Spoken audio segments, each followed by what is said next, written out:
আসসালামু আলাইকুম। আমি পাঙ্গাস মাছটাকে আস্ত রেখে দুভাগ করে কেটে নিলাম। তারপর আমি কাঁটাগুলা কেটে নিব।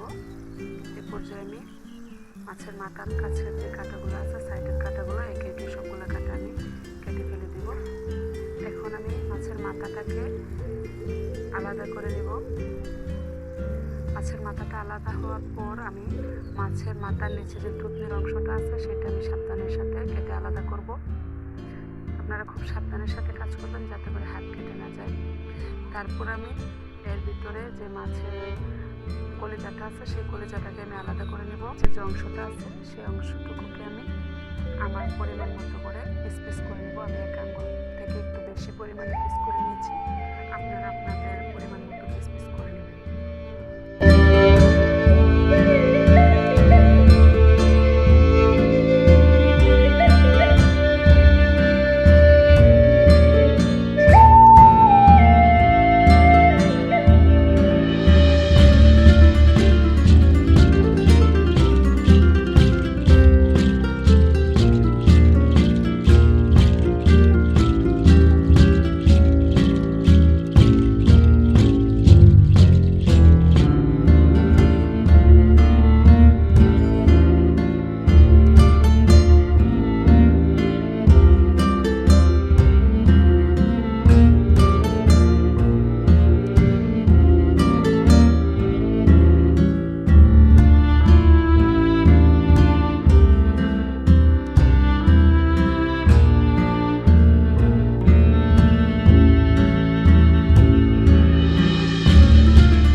ভালোভাবে ধুয়ে নিব।